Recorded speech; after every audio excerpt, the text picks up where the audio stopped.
Today, will the airstrikes in Yemen work? The Prime Minister faces a battle over his Rwanda bill. And does it matter if the rich get richer?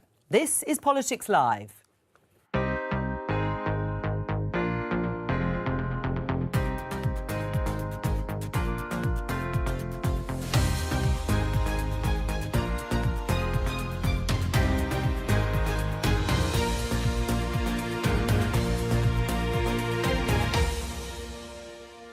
With me today, former Work and Pensions Secretary Chloe Smith, Labour MP and Chair of the Business Select Committee Liam Byrne, former Conservative Special Advisor Anita Boateng and Harry Lambert of the New Statesman magazine. Today, we could not have been clearer with our warnings, which they chose to ignore, and enough was enough. The government defends launching airstrikes against Houthi rebels in Yemen. But will they work? And should Parliament get a vote?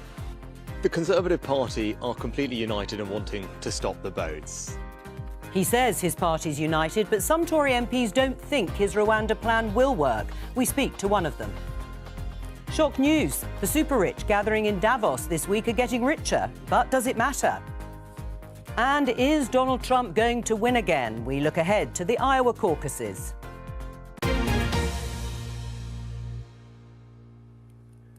So the Prime Minister, Rishi Sunak, is expected to give a statement to Parliament, to MPs this afternoon, to defend the action taken by the government at the end of last week with the United States launching targeted airstrikes against Houthi missile sites in Yemen following their attacks on commercial shipping in the Red Sea. Now, the Houthis control much of Yemen and are an ally of Iran. As I say, the Prime Minister is going to speak this afternoon, but he's given a little foretaste of what he's going to say. Let's have a listen. We faced an escalating series of attacks from the Houthis on commercial shipping, including an attack on Royal Navy warship. That's unacceptable. It's right that we took proportionate targeted action against military targets to send a strong message that that behaviour is unacceptable. It was a last resort. It came after the end of exhaustive diplomatic activity, including a UN Security Council resolution, and now I think it's incumbent on the Houthis to recognise the international condemnation for what they're doing and desist. Will they work? Will the Houthis do as Rishi Sunak said and desist? Well, I mean, I wouldn't be privy to that answer, but I certainly hope so. It's unacceptable, what's been going on. And I think the key point to add, actually, is how it affects all of us. You think about commodity prices that relate to shipping through the straits there. This is really important stuff. So it is right that the strikes have taken place. I'm reassured that there is an international coalition doing so. I think we have to sustain that pressure, but I certainly hope that it gets its response. Yes. Right, and sustain the pressure, meaning there could be more strikes then to come. Again, I'm not privy to be able to give you that answer. But would you be in favour of that? Yes, I would, if that is what was needed. Obviously, we're waiting for the Prime Minister to give a further update on that this afternoon. Will they work? I think they could. I mean, let's not forget, this is an Iranian proxy that has been looking for a fight with the West for some time now. But we all have a stake in this. Just at a time when inflation is beginning to come down now, this really could affect price rises in our country and across the world. You've got to remember that the drone attacks in the Suez are coming just at the same time as the drought attacks in the Panama Canal. So you've got real problems now in 2 of the 5 keys of global shipping right now. And frankly, we've got to be able to defend freedom of navigation on the high seas. Do you think there'll be more airstrikes? Do you think it's likely that the Houthis... I mean, they've already launched another missile towards a US ship in the Red Sea, so they certainly haven't stepped down yet. Yes, it's interesting that we keep talking about this as being a kind of deterrence effect, because from what I can see, they actually did target quite a lot of the sensors that allow them to kind of track and identify some of the ships that it goes after. They were very precise about attacking factories, for instance. They attacked lots of kind of sites where their kind of missiles and drones were degrading their sort of capability. And so, like, I think the question is, it remains to be seen whether that's effective in sufficiently degrading their capability that it makes a significant difference. But ultimately, I think there was a very narrowly defined, quite clear objective that seems to have been met. We'll see what happens next. But the Iranians, they had a ship in the area. They seem to have, legged it out of the area when they heard the US were kind of coming in. So there doesn't seem to be any early indication of escalation. So it seems to have been quite effective for international action. Do you agree? Will it work? Yeah, I think so. And I also think we overrate the possibility of a spiraling regional war. So when Trump killed Soleimani, the Iranians pretty much telegraphed their response to the Americans. They said, we're going to hit these bases, just so you know. And we have to do it to sort of save face. But they didn't want a conflict with America then, and I don't think they want one with America now. I think it's absolutely appropriate to try and get control over an area through which 15% of the world's shipping. It could lead to further harassment, though, even if, as you say, it's not in Iran's interest to actually allow this to spiral out of control. Well, the harassment's happening anyway, right? And so this is just an attempt to try and prevent it. I think the US said that they've only actually managed to degrade about 20 or 30% of Houthi capability, so it's going to continue. What about a vote in Parliament before any action is taken? I mean, there wasn't a debate or a vote. The government made it clear, and no doubt will expand on that this afternoon, the Prime Minister, in terms of wanting to surprise the Houthis to a certain extent. But should there be a debate and a vote, as was called for by opposition parties, not the Labour Party, but opposition parties in Parliament ahead of even this action? Debates, yes. Votes, no. I take the view that, constitutionally speaking, the executive does need to be free to do so when appropriate, when necessary. Debates can help, and I think certainly can provide a function of reassuring our constituents. That's a good thing. But I take the view that we do not need to bind ourselves in voting terms. However, absolutely correct that the Prime Minister is doing a statement this afternoon. That will, I think, in this instance, that will be the beginning of this kind of debating process, and that's constructive. At what point does Parliament give its consent, do you think, if at all? Well, I think you use Parliament in a proportionate way, really. So if you're about to commit major forces, if you're about to commit ground troops, for example, then you're really going to want to test whether you've got the strategy in the right place. So actually testing the view of Parliament in a debate, and if necessary with a vote, can sometimes make sense. But when you need to preserve the element of surprise, when you are conducting a strike in quite a measured and proportionate way, then actually I think the Prime Minister's done the right thing. Chloe, do you agree? I do. Right. I mean, is that the case? I mean, we only have to go back, I mean, I suppose it is a few years now, to 2013, UK military action against Bashar al-Assad in Syria. I mean, you voted against. Labour changed its mind at that crucial vote when David Cameron was Prime Minister. Do you regret that now, that the vote was lost? No, I mean, I think the Syrian scenario, I mean, I remember listening to, I think it was Nick Clegg who was winding up that debate, and it became really clear over the course of Nick Clegg's speech that they had absolutely no strategy for coupling air attacks with ground forces. And so lots of people, me included, ended up voting against that because, frankly, we didn't think there was a plan. And if we'd learned one lesson from Afghanistan, it's you do not put British troops in harm's way if you haven't got a plan. Anita? Well, I think that the idea that there are parallels between the kind of Iraq and where we are right now, I think, is a very different world. And what we're talking about here is very limited and quite specific and does have a clear objective. I think that 2013 did send a lot of signals across the world about the willingness of the UK and the US and the like to intervene robustly where there are violations of international law. But that's not to say that that means every one of these proposals should be granted. And I think in 2018, when May took action, for instance, I think the environment was particularly different. The point is about the ability to be flexible. And I think that's where Keir Starmer has U-turned on this, obviously, gone from realising that actually, it would be great if everything went through Parliament and there was a vote, to being a little bit more pragmatic about it. Now, whether the party stays together through that kind of thing, because ultimately foreign action has been a huge provocation for the Labour Party, is yet to be seen. But ultimately, I think this is another U-turn from Keir Starmer, but an indication that the mood has changed. Another U-turn? I'm not sure it is, actually. I'm casting my mind back to some of the things that Keir said about that. I think actually what Keir said is that it would be a good idea if we codified the convention, which frankly would be a good idea. Harry? It's quite a simple issue because, as you can see with our panel, there's not many people who are saying that these strikes are outrageous. So No, but there is a point at when Parliament should, if at all, get a say, because we saw what happened in 2013. The action didn't then happen. Right. Well, formally, they obviously have no right to have a vote.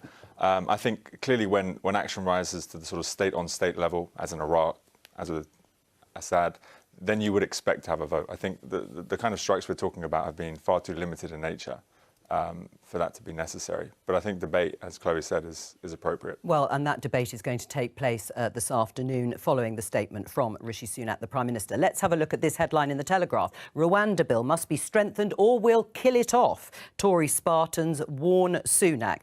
The Rwanda bill is back in the Commons this week, and MPs on the right of the Conservative Party want to make it tougher. Toughen up the bill in particular to make it more difficult for people who might face being sent to Rwanda to launch appeals to the courts. And the Spartans is a reference to the Conservative MPs who repeatedly, if you remember, on this programme we reported it, voted against Theresa May over Brexit. Well, let's talk to Simon Clarke, Conservative MP and former Cabinet Minister. Simon, welcome to you. You're one of the MPs who wants to change this bill to make it tougher. Why? Morning, Joe. Well, the short answer is to make it work. The government's own assessment is that the bill, as currently drafted, has only a 50-50 chance of success. And that is not something which I think we can accept. This is an issue which we know is of paramount importance to the people who put their trust in us in 2019 to change Britain for the better. And anyone who's seen the major YouGov poll in the Telegraph this morning, which shows the Conservative Party is on course for a really devastating result later this year, knows that we have to act. Right. The problem we're facing is a surge in support for reform, which doesn't lead to seats for reform. It simply splits the centre-right vote and lets Labour win through the middle. Let's leave the poll just to one side for the moment and concentrate on the bill and the amendments that have been tabled. I mean, none of them are going to make it through, are they? You haven't really got the numbers, so they're not going to become law. Well, we have to see what happens. Obviously, the main hope we have is that the government will see that there is a very significant body of support among Conservative MPs. We are now at over 60 signatories and rising, and that they will adopt amendments to this effect, either taking Robert Jenrick's amendments or bringing forward equivalent amendments of their own. Right. Would you be prepared, though, to join with Labour and other opposition parties to vote against the bill? If it's unamended? I very much hope that doesn't happen. But would you be prepared to do it, Simon? I've been clear with the whips that if the bill goes forward unamended, I will be unable to offer it my support. Right. You vote against it or you would abstain? I think that's a decision we would need to make collectively, but I am prepared to vote against it myself, speaking personally, because ultimately we have twice now marched the British public up the hill of legislation to enable the Rwanda plan to take effect. We have failed twice. If we fail a third time, and let's be clear, the Prime Minister's decision that we will have an election in the autumn of 2024 means that this legislation will be tested. We will find out whether it works or not before we go to the polls. If it fails on contact with reality, and there is every reason, as Robert Jenrick has said, to believe, sadly, that it will, then there will be no place to hide. Therefore, it is better that we don't maintain what I'm afraid is a polite fiction, that a bill which is still riddled with holes for people and creative lawyers to exploit will do the job. Simon, stay with us. Chloe, would you like to see the bill toughened up? I'm going to say, Joe, first of all, I'm not on the show to have a row with a colleague. I like Simon, I respect Simon, we're good friends. But you disagree with him on this? I personally intend to support the bill this week, and I'm happy to do so, because for some of the similar points and similar reasons that Simon has set out, our constituents expect action to be able to be taken. I think this bill will deliver that. You do? I do, and I'm quite persuaded, actually, particularly by some of the points that the Prime Minister has made around needing to be able to bring our partners in Rwanda with us on this.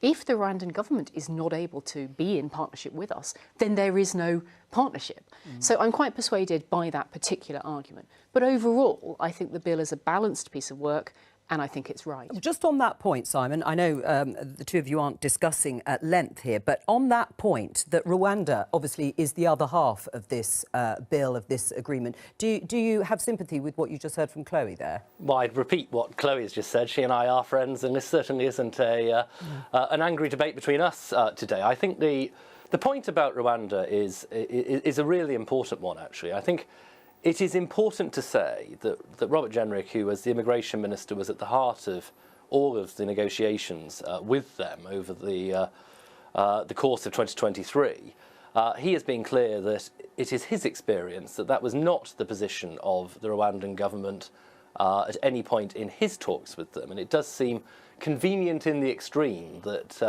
the Rwandan government should suddenly have discovered this overwhelming, shall we say, preoccupation with the European Convention on Human Rights at this stage, when it suits the government to be able to say that it can go no further on this. All right. The other thing I would say, just briefly on this, Joe, because it is important, is that I do not believe that the amendments that we are proposing change the scope of the legislation. We're not proposing, for example, that there is no right of appeal against removal to Rwanda. We're simply looking at curtailing the issue of personal appeals and at preventing these Rule 39 injunctions by the Strasbourg Court. Right, but Anita, there's no sign that the leadership, Rishi Sunak's government, is going to cave in on these amendments. So how much trouble is he in?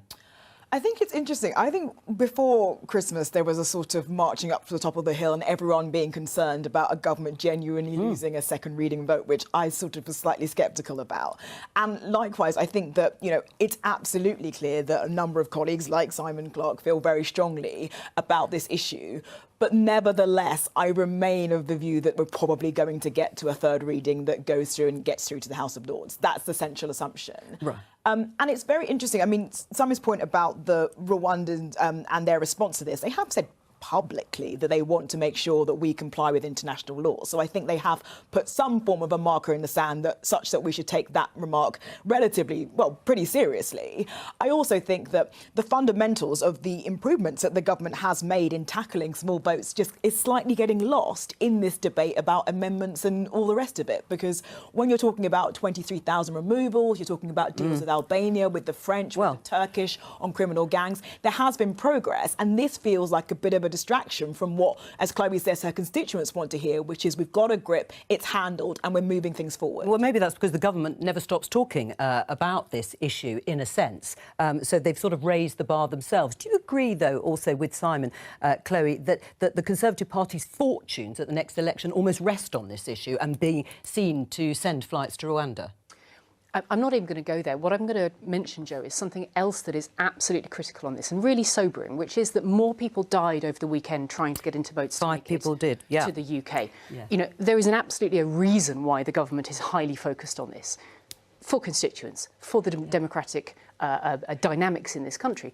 But just as importantly as that, for people who are dying trying to do it. And we've got to bust the criminal gangs. This has been made, I think, even more important by the kind of instability that we continue to see and that we discussed first in the wider Middle East. This is the critical reason for it. Well, Liam, do you agree? That's what it is. It's a deterrent. Deterrence is the key to this debate, and I can only speak as a former immigration minister. I was 2.5 years doing the immigration job. I introduced the point system, introduced biometric visas, and but this is legal. This, of course, was legal migration. No, but by the time I left, we were removing somebody here illegally every 9 minutes, and that was the big lesson I took away. The absolute key to deterrence is the speed of removal. And so if the Treasury came along and offered me £420 million, which is the rough price of the Rwanda scheme, I would be spending it on caseworkers, I would be spending it on policing, and frankly, personally, this is a personal view, not a Labour view, we should be revisiting an old idea, which was ID cards. That was the kind of policing and enforcement mechanism that we proposed. But the absolute key is speed of removal. If you can't remove people quickly, then frankly, there is no deterrent. So if you've got hundreds of millions of pounds to spend it on speeding up removal. Chloe? I happen not to agree with you on ID cards. I don't propose we debate the fullness of it here. But I do think I have a disappointment around the Labour Party position here, which is, I think all that they are doing is proposing things that are already happening. And to Anita's point, actually, some serious and substantial progress is being made. We need more of that, and I think some of Keir Starmer's proposals don't go there, don't cut it. Respectfully, I would just say the one big difference is how do you spend £400 million? So I think the government is proposing to spend £400 million on a Rwanda partnership. I think what Labour is saying, well, look, wouldn't that money be better spent on immigration policing to speed up removals? I think policing and enforcement and casework is already happening. But frankly, spending another £400 million on it would transform the strength and integrity, not least because it allows you to put in place detention capacity, which we've completely lost. Harry?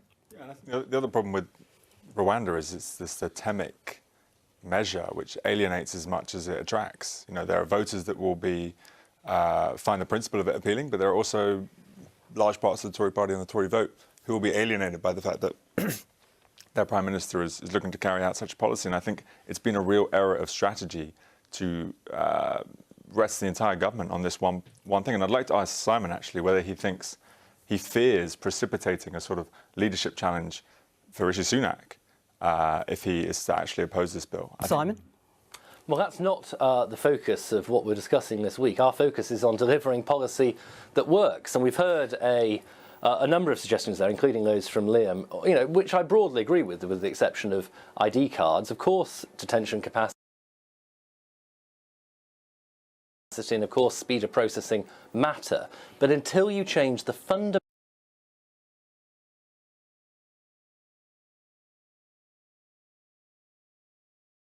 incentives that are driving this trade, until you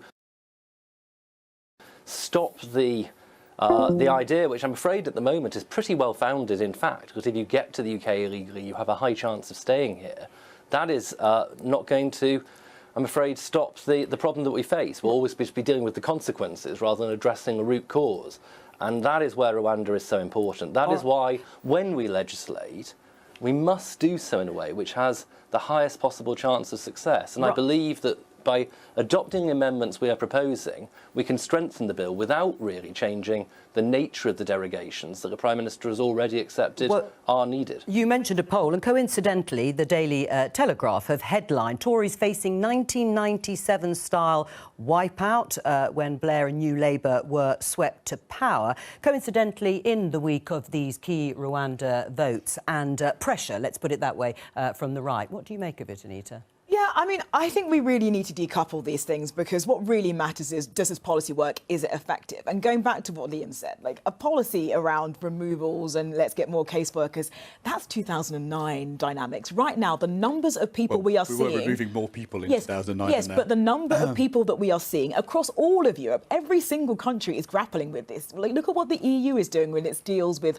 the likes of Turkey. Like, this is a dynamic that has really fundamentally changed the way that we deal with asylum seekers, and we have to have a new kind of response. And I do think that Simon should give this bill a chance. Like, let's see what happens. Like, if ultimately we get to a situation where it doesn't manage to unlock what's happening, then yes, we should look again. But ultimately, like with the treaty, with these new provisions, we could be sending a different signal to the courts that could mean there is something different that can happen around small boats. Well, it doesn't sound as if Simon is willing to do that. I don't want to put words into his mouth from what we've heard. But Simon, you said in response to Harry on the idea of a leadership contest perhaps happening on the back of this poll that is commissioned by a group of Conservative donors called the Conservative Britain Alliance and carried out by YouGov. If we show you this piece in Conservative Home website, it's an article by the journalist Paul Goodman, a leadership ballot, the game's afoot.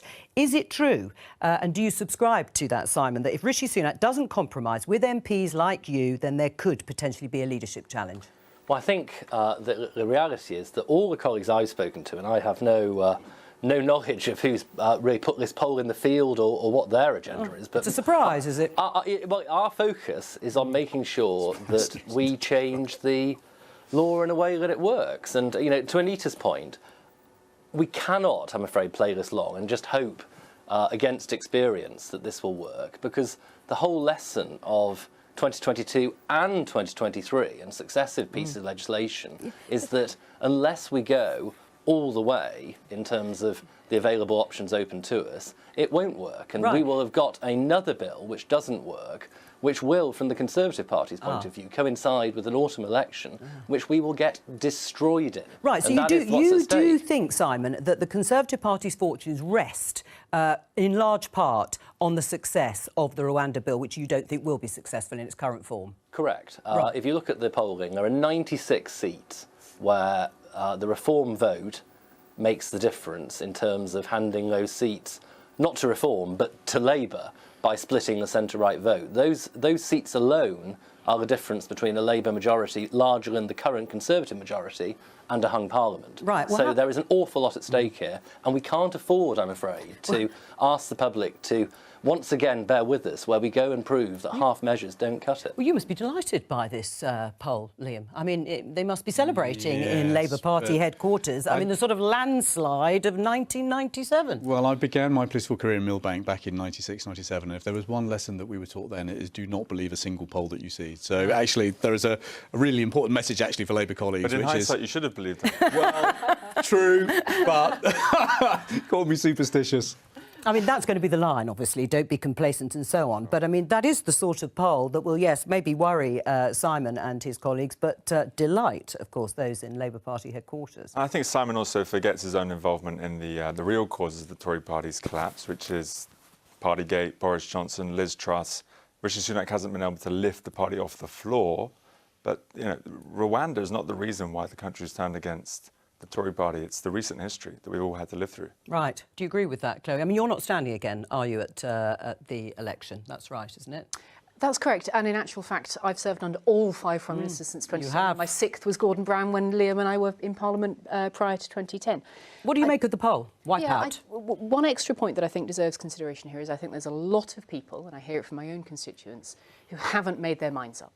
Now, some of that is a natural response, actually. Let's not do it until we're faced with an election. Why think about this horrible thing such as politics when actually we've got all sorts of other things to get on with on a Monday morning? But the point bigger than that is that actually the Labour Party is not offering a compelling alternative. I just don't see it. I think there are very many concerns in people's minds about instability across the world. And again, we've already discussed a few of those points this morning. Now, I think there will be some who make their mind up in favour of stability domestically, in favour of continuity.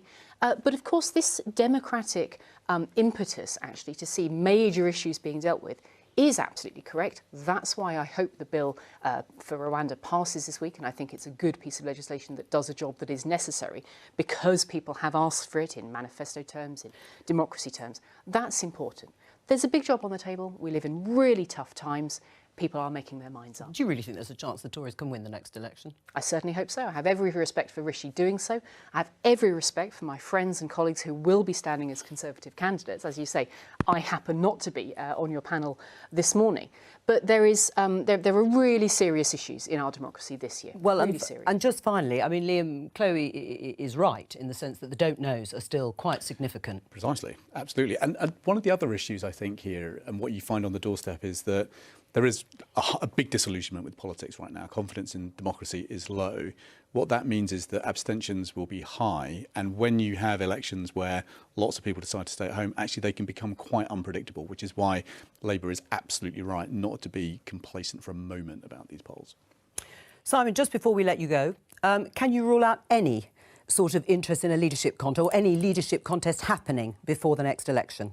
Hi, Joe. I think the truth is, as I say, that our primary focus needs to be on making sure this legislation works. Clearly, of course, the poll ratings that we are seeing at the moment are exceptionally serious, and we do need to be asking ourselves about the trajectory of the Conservative Party at this time and how we recover it. Because whilst everything that Chloe has just said is true, this poll was tightened to reflect that very high number of don't knows and to apportion them in a way which is likely to reflect their ultimate decisions. So there isn't actually that much of a caveat to this polling. This is attempting to correct for that very high level of indecision at the moment, and we still end up with the numbers that you see in this poll, with the Conservatives retaining just 169 seats.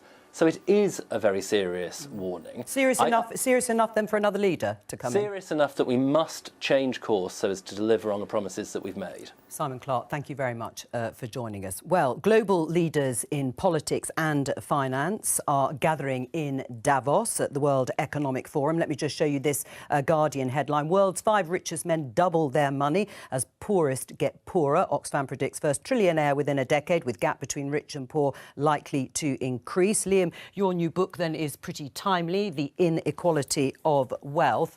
Does it matter that the rich are getting richer?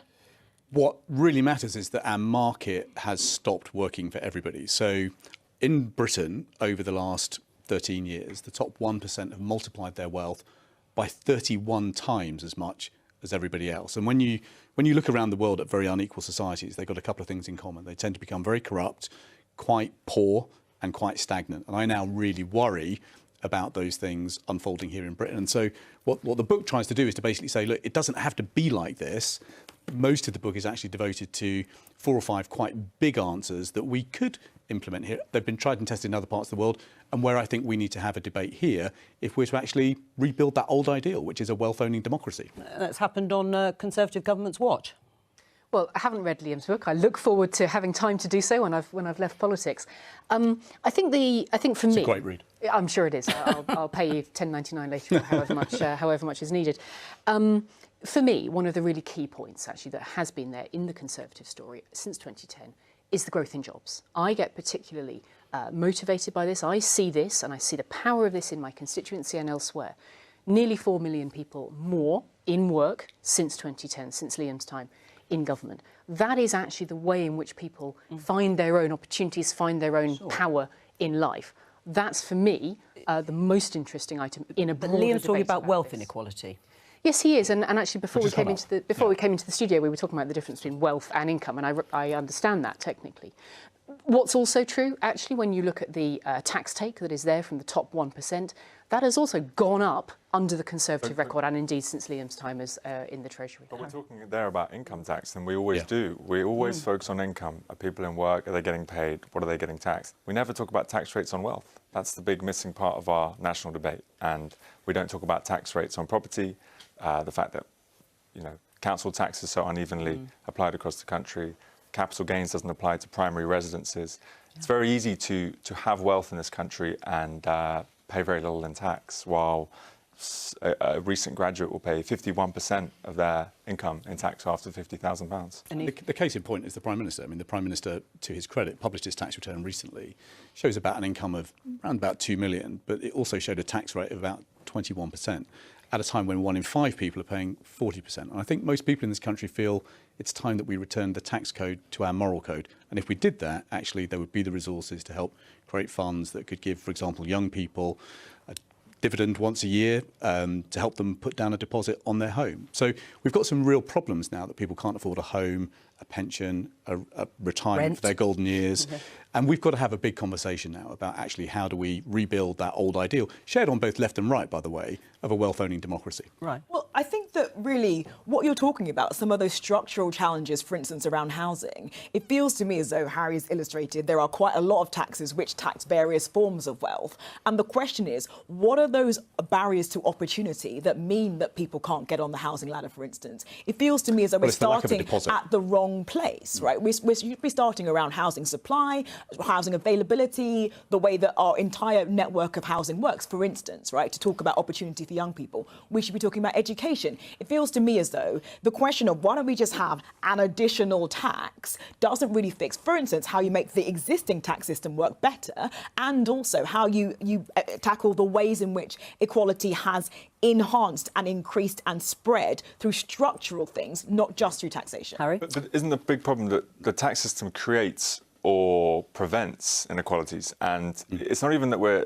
advocating higher taxes overall, it's just about changing the distribution. Exactly. Why is it being so heavily applied on income and comparatively less applied on forms of wealth? Well, I mean, I'm kind of with the IFS on this, which is that a wealth tax really has to be unexpected and probably one-off to generate any significant amounts of revenue. And then how does that structurally... Because the challenge around taxation, as you know already, is about how you accumulate the correct tax take relative to the ways in which you might be able to move your money around. And that structurally isn't addressed by just saying, why don't we have an additional tax? Basically, the point is, this is very difficult and very complicated. And the idea there's a one thing you can pick off the shelf that will change, or 4 or 5 things you can pick off that shelf that will fundamentally change the way that wealth accumulates in this country, I think is too simplistic. But it is wrong that Rishi Sunak pays half the rate of tax. But this is just like, why don't 1 in 5. I don't like a man's got money, okay. But Well, like, no, what are the he's paying structural 21% tax when 1 in 5 people are paying 40% tax. So And actually, if we returned fairness to the tax system, that would allow us to build what 80 countries around the world have done,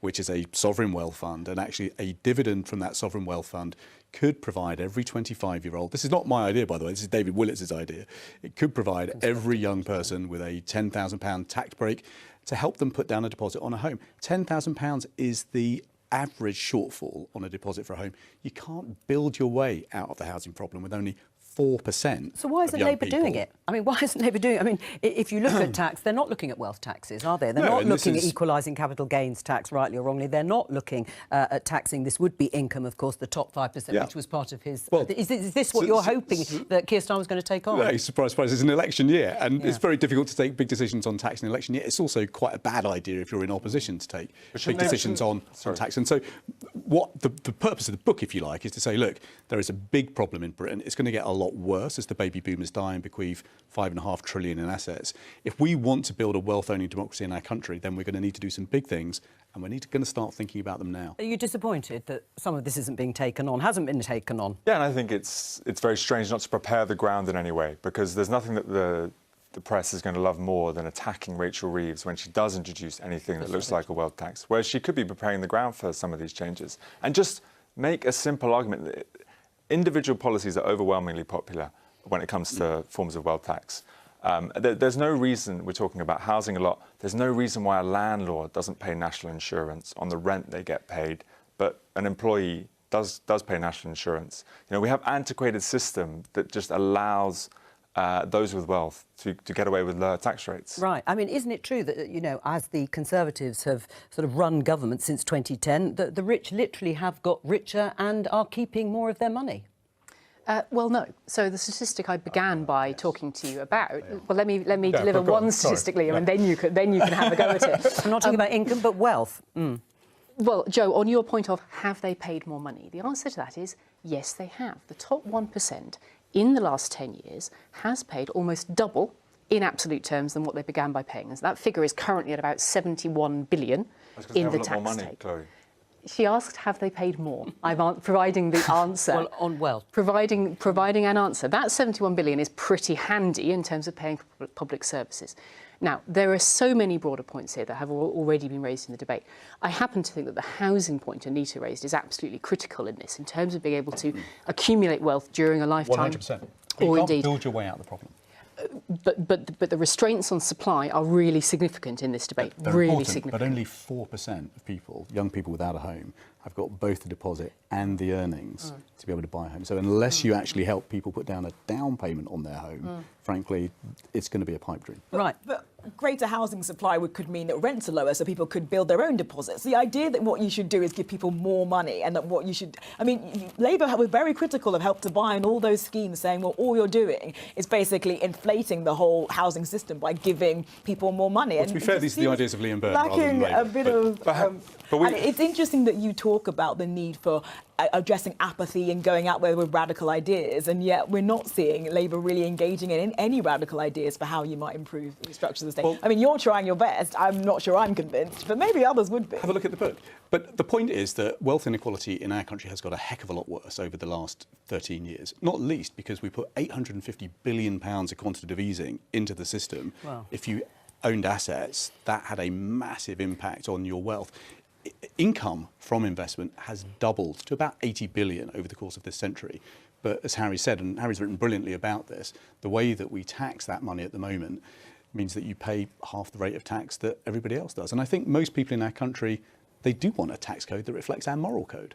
Yeah, and just the proportion of wealth in this country, private wealth, has doubled in the last 25 years. And we haven't seen anything like an equivalent increase in the tax take from wealth. So it's all very well to say the 1% have paid a lot of money on their income, but the reality is there are vast stores of wealth. And we keep acting like the government's essentially bankrupt, there's no money left. But that's not the case anymore. There are pockets where you could raise a lot of money. I just want to show the front page of the Mirror, Liam, because as chair of the Business Select Committee, you're going to be interviewing. It says we can't let them off the hook, talking about the Post Office and Fujitsu, who designed the Horizon system, the faulty computer system. What's your line of questioning going to be? Should they see prosecution, some of these people? Well, I think what we've got to flush out tomorrow, so we have the Post Office chief and the head of Fujitsu in front of the Business and Trade Select Committee tomorrow. Key questions are who knew what when and who did they tell? And I think for Fujitsu, there's a real question, even if they don't have a legal obligation to chip in to what is a multi-hundred million pound compensation bill, do they at the very least have a moral obligation? Chloe? I think that we continue to need to get to the bottom of this. I think Liam's committee is doing good work. I'm heartened to see moves to speed up compensation and moves to investigate whether you can do effectively a kind of a mass, a mass legal move.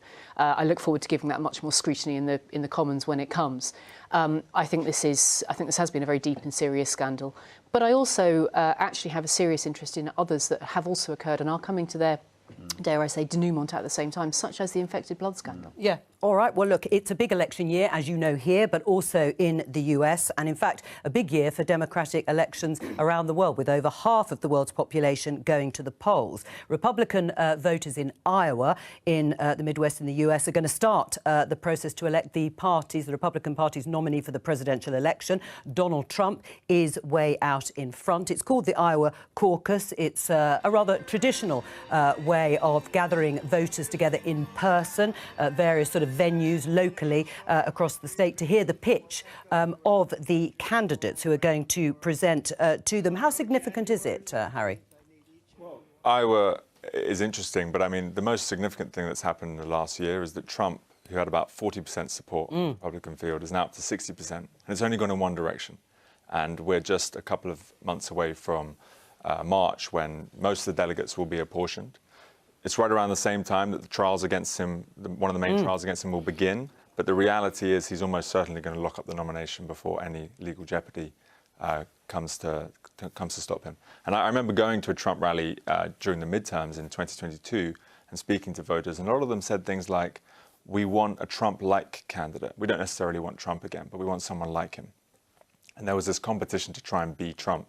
But the reality is, you have a former president in the field. It's extremely hard to match his stature. Well, let's talk about some of the other prospective nominees, because there's Nikki Haley, who's the former governor of South Carolina, and also the former US ambassador, Anita, to the United Nations. We can see her here. It is a bit of a battle for second place. Ron DeSantis, the governor of Florida, was also a big hope, I think, for some in the Republican Party. There he is, but there's a possibility if he trails at this early stage, he could just quit.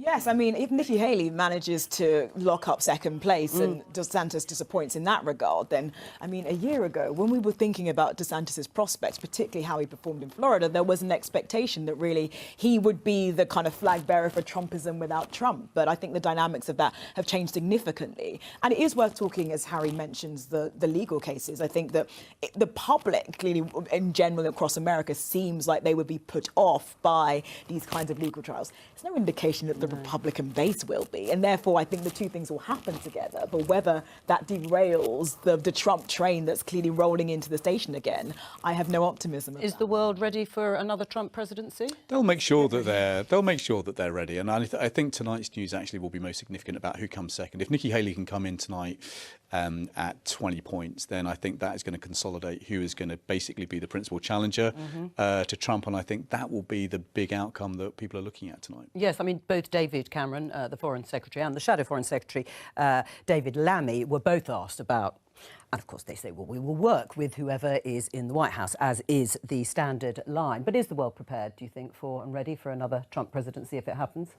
Well, I think, as Liam says, leaders would of course make it so, because the key point is this. It's the American people's choice. Fundamentally, there's a real democratic point that sits under this, which is people get to choose in their own country who is their leader. And I really want to make an additional final point that goes with this. In a year when we see so many billions of people going to the polls around the globe, some are concerned about disinformation and AI, and that's happening in that same year. And the fundamental point is that people's choice remains sovereign. That is what you have to have faith in.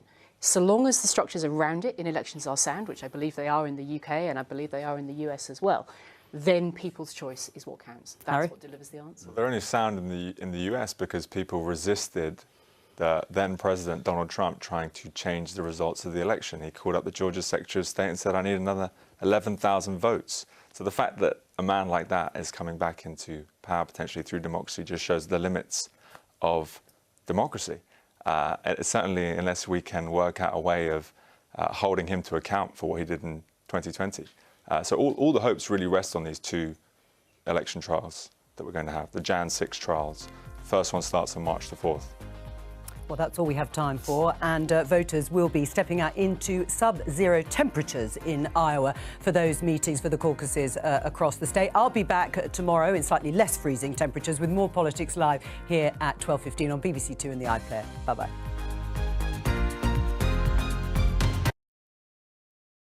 He's already lost a fucking trial in New York. Found out on the 31st of this month. I think it's this month. Yeah. He lost in New York, the fraud trial. He already lost that one. Just gonna find out how much he has to pay the fucking residents of New York. So he's lost one. He's got one in Georgia left for interfering in the election. I don't know what the fuck. I've got no idea when that's gonna happen. And yeah, that one's in March. But we also find out soon if he's going to be allowed to even be on the fucking ballot, because it's in the Supreme Court where they're going to check to see if the president's immune from any crimes just because he's the president of the United States, which is fascinating. Because basically we're gonna find out whether America really wants a king or a president. This is fucking nuts in 2024, but hey, there you go. That's what that silly bitch saying. Oh, the elections here are safe. Then why did you change the law at local elections so we got more fucking ID fucking issues instead of just showing up? I mean, there's like literally no fucking fraud.